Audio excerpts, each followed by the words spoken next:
So Karanjawala, it will be good to get your opinion on this side of the story. I mean, there'll be more litigations filed in this sector. Your opinion on data protection bill. I mean, Europe has its own GDPR, US has its own California Act, but the way data protection bill is in India, in any form whatsoever, it will be challenged.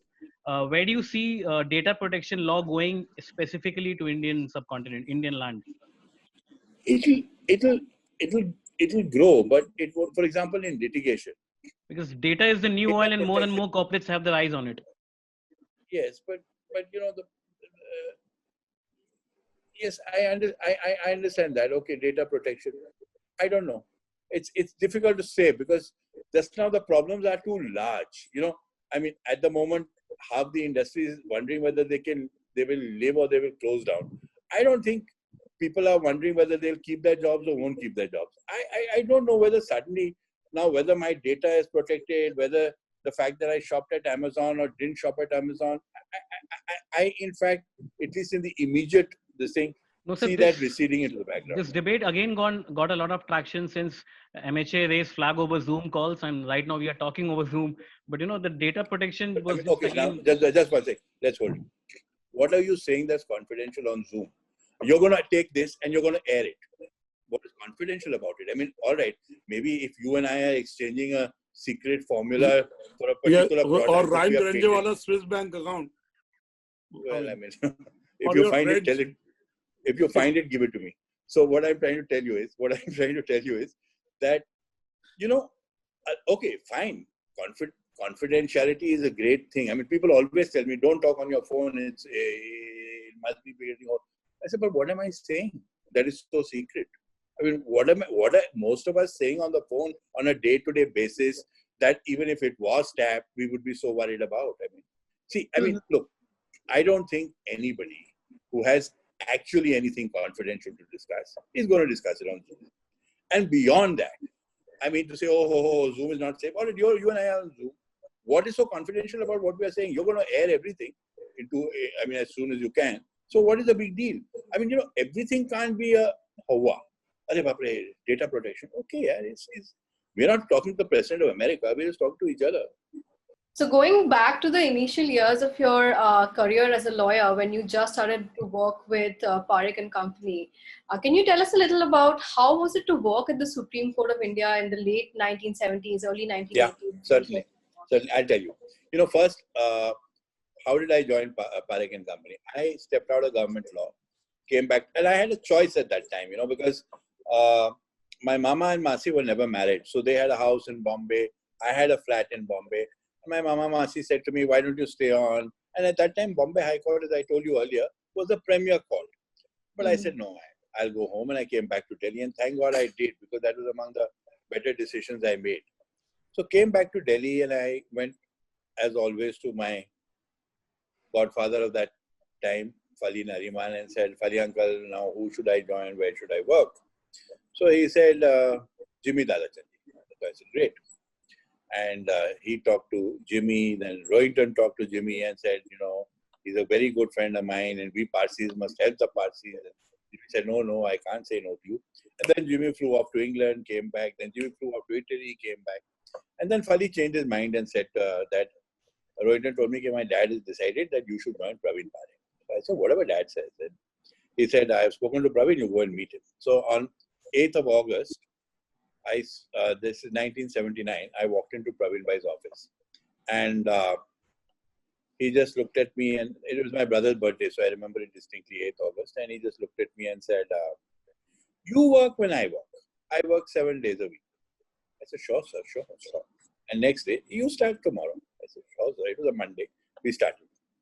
Now, I was lucky for this reason that Praveen Bhai was, unlike Jimmy Dadachand, he was not a full service firm. He was only a litigating firm. And at that time, he was predominantly a litigating firm in the Supreme Court. So my legal career began in Chandachud's court. You know, and we were with Praveen Bhai. Praveen Bhai was one of the most dominant advocates on record. It was busy as hell. And we also stepped into Praveen Bhai's life. Again, it's a matter of luck. We also stepped into Praveen Bhai's life at a time when he was very busy, because he was just building his house, his office in Bengali market. So his attention was half the time there. So the first 2 to 3 years of my life were like this. And those were probably the hardest working years I've spent. The court worked 5 days a week, Monday to Friday. Every day at, or say 3 to 4, probably 4 times out of 5, minimum 3 times out of 5. 8:30 in the morning, we were at one of these few places, either at Fali Nariman's house, waiting for a conference, or at Soli Sorabji's house, waiting for a conference, or at Anil Diwan's house, waiting for a conference, or at Mridul's house. Justice Siddharth Mridul, his father, Mridul was a top lawyer. Was at Mridul's house waiting for a conference, Dr. Chitle's house, or the person who later on became my father-in-law, Justice Tarkunde's house. So every morning, Praveen Bhai had so much work that all his juniors, and there 1 or 2 of us would be sent to the conference. In those days, there was no junior counsel system like there is now. Okay, bhai, there's the advocate and record, there's also a junior counsel. We were the junior counsel. And because Praveen was an exceptionally hard worker. He used to get up at 4 in the morning and start reading his briefs. But because he was so busy, he had delegated a lot on us. And therefore, we learned through fire. And the fire was first that there was a lot of work dumped on us. And secondly, we went before the toughest and the best counsels of that generation and probably any other generation for a long time to come. So when you went to Fali Nariman's house in the morning, typically at 8:30 in the morning, it was like this. There were 4 or 5 other lawyers' firms waiting to sort of peek in and get in this thing. Fali, more often than not, had not read your brief. So he had between 8:30 to 10 o'clock. Because 10 o'clock, he'd get into the car and reach the Supreme Court in 15-20 minutes. In those days, from House Cars and Clave, it took only 15-20 minutes. This is 79. So you'd start looking in, Fali uncle, here, Fali uncle, here. Okay, come in. So you went in, 2, 3 of you, and you started. Okay, what is it about? And then he'd be barking. You'd make the tentative. Yeah, I've seen it. Next. So you had to be totally prepared. If you were fumbling, you were finished. So you had to have read your brief from backwards and forwards so that you could meet. And you remember that you're dealing with some of the fastest minds that you're going to come across in a long time to come. And very impatient people. Come, especially Fali. Come on. Mridul, for example, was always well read. Soli was more, esoteric and, more subtle. But it was an experience, a learning experience that I don't think could have been replicated and certainly can't be replicated today. Because you just don't have those kind of counsels. You just don't have those kind of matters. You just don't have that kind of system. So what we learned in those days, those 3 years of work, I think were the equivalent of 10 years of work in another firm. And that is what I think really made me. I'm by nature, I'm not a very hardworking person. I'm a little lazy. But because you were forced to do it, you did it, and I still think the experience that I got at that time, even today, comes to bear when I step into a courtroom. I can still assess what the judge is likely to think or what the judge is likely to do just on the basis of the sheer number of work and matters that we did in those days. And the other thing is that I can give you an example. I joined in 79, so it was the summer of 1980. The 1 week before the Supreme Court closed in 1980, the Supreme Court declared itself to be a miscellaneous court. We used to have, Praveen Bhai would have 20-25 matters on board every day. Each of us would have 3 to 4 matters to handle every day, new matters every day, 3 to 4, dealing with these counsels. I have never remember myself being so exhausted or so tired as I was in that 1 week. I don't think I've ever worked as hard in that as I have in that 1 week, not for any exam, not for anything. So it was that experience that really stood all of us in very good stead. And the other good thing about Praveen Bhai is that I met my wife there, Manik. In those days, Manik Tarkunde, now Manik Karanjawala. And then we got married. A week after we got married, she did her advocate and record exam. And then this was in April 82. In February 83, we started our own firm. Okay. And that's how it all was. So why did you decide to get started with Karanjawala? Like what led you to start your own practice and start your own firm? Well, you have to understand one thing, that Manik was Justice Tarkunde's daughter. So she was pretty well connected because her dad was very well connected, and dad was a leading lawyer, leading counsel. I knew a lot of people, Fali, Soli, and all of them, and both of us, as juniors in Praveen Bhai's office, had made quite a mark. We were known in the courts. The judges had got to know us, especially because of the opportunity Praveen Bhai gave us, the amount of people we went with, judges we heard before, and so on and so forth. And those days, there were not that many judges. The Chandrachod's court, as I told you, was one strip. If you go to the Supreme Court today and you stand before it, the court in those days, I remember courtroom number 5, which was in the left-hand side extreme corner, came up in front of me. Otherwise, there were only 4 courts. Then the 5th was added, and then, of course, more and more and more, and you know how many there are today. So that's how it was. It was a small court. We were young. We were dynamic. And I said to myself, now, if we don't try our luck, then who will try our luck? We had a lot of things going for us. We were fairly well cushioned. We were well connected. So why not try our luck? And we did. And God was very kind and has always been so. Can you talk to us a little bit about the Swadeshi political case? The Swadeshi politic. I'll tell you. Yes. See, yes. that was the case was Swadeshi politic. It was for the takeover of that particular company. We were on the side of Sitaram Jaipur. It's an important landmark for me in my life because ultimately, while the journey is the journey, there are certain milestones. When you come across a particular milestone, you feel, well, this is the place where, you took that little extra jump. So Swadeshi politics started in the year 83 towards the end of 83, 84. And in that particular year, 83 and 84, it was the case of the Supreme Court. So appearing for us in the area of senior counsels was K.K. Venugopal, Anil Diwan, and Ashok Desai. The juniors were Arun Jaitely, Pinaki Mishra, who brought the case to us. He knew Sitaramji, me, Veena Gupta, and we had involved Guru Murthy, who we had worked with in the Indian Express case, which I had worked on in Praveen Parikh's office. So we'd involved Guru Murthy also. So this was the team. It was a bitterly fought out battle, went on for over a period of, in different patches, went on for almost, I think, 50 to 60 days. And it was really looked upon by everybody in the Supreme Court. I believe that was the first case in which Venu broke the rule. There was, up to that point of time, when I joined the bar in 79, 80, 81, a seniors counsel's fee was what Motilal Settleward, as the Attorney General, had said it should be. So somewhere in the 50s or the 60s, Motilal Settleward said, for an admission matter, the senior counsel can charge 1040, 1040. For a final hearing matter, he will charge 1160, so 1000, something along those lines, And every counsel, whether it was Fali, whether it was Soli, whether it was Tarkunde Saab, whether it was Dr. Chitle, whether it was Menu, every counsel charged the same fee. So it was a uniform fee for a Supreme Court senior counsel.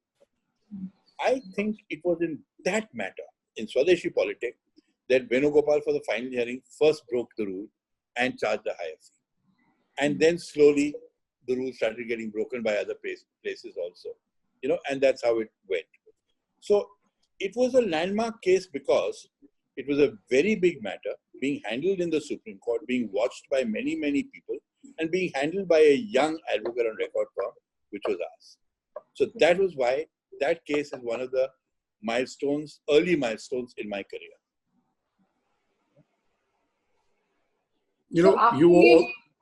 Yes. Go ahead.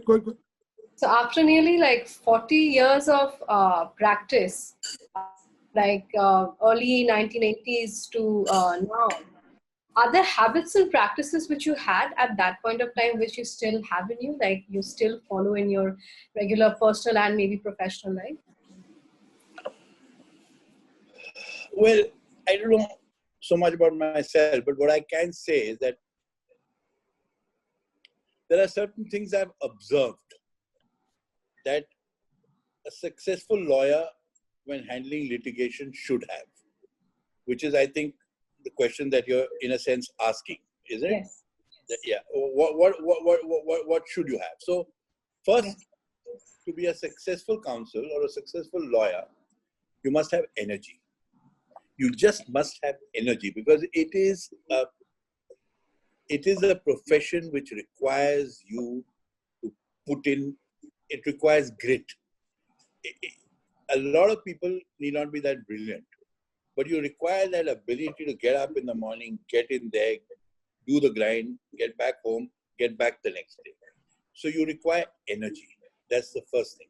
So if you're by nature a sort of a sust kind of person, then litigation is probably not for you. Second thing is, and this comes with experience, you require a sense of perspective as to what is this case all about really. You know, every case, when you read it, they'll have 15 points to argue. But the good lawyers, over a period of time, understand, okay, these are the 2 points I should push, and these are the points I should not push. You don't, you know, it's a sense, it's a perception, it's an understanding that you get, and the more acute you are about it, the better the lawyer you are.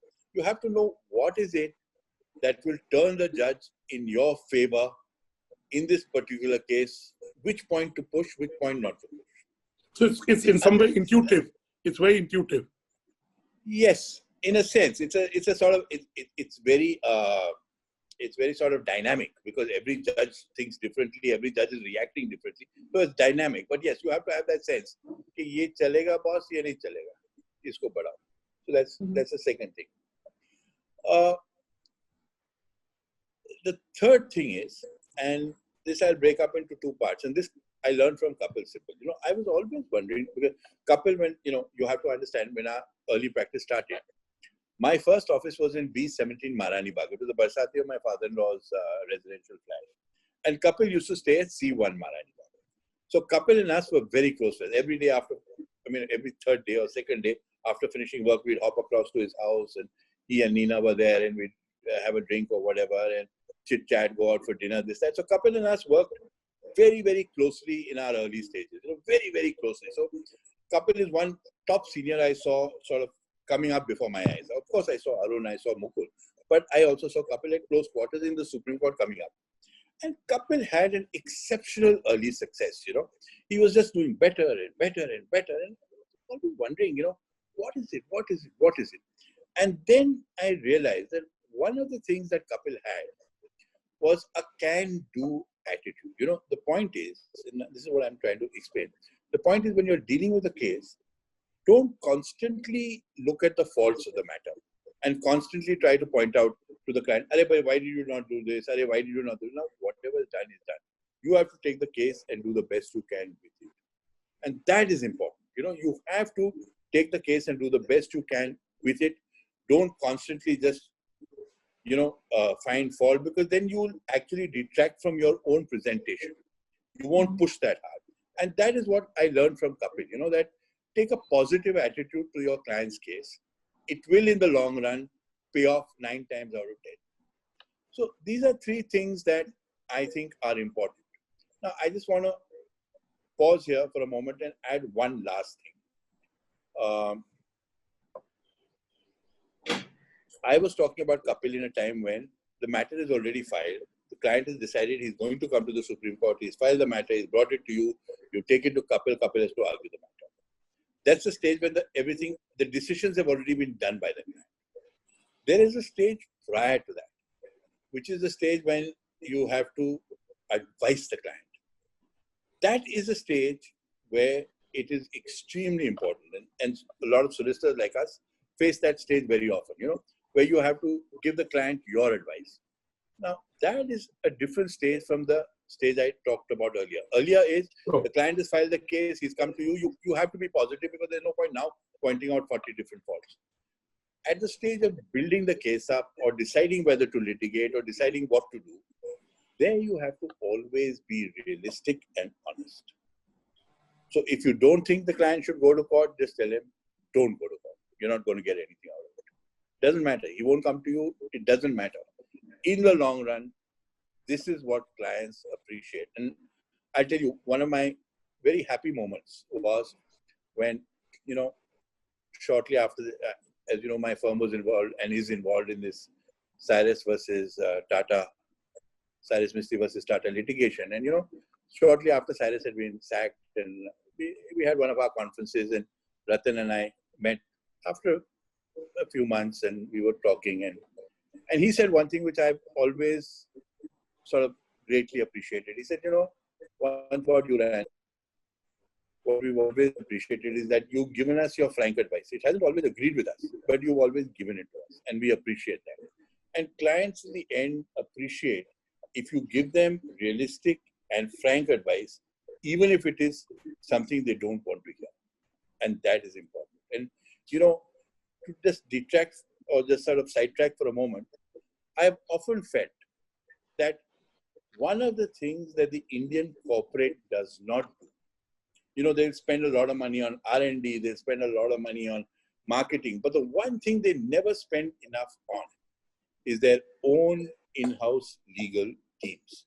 They don't just give them enough importance. And I remember I had a long discussion when we were doing the Arcelor case, I had a long discussion with Aditya Mittal about this, okay, and why is it important? I remember my friend once telling me, he said, the general counsel of GE sat on the board with Jack Welch.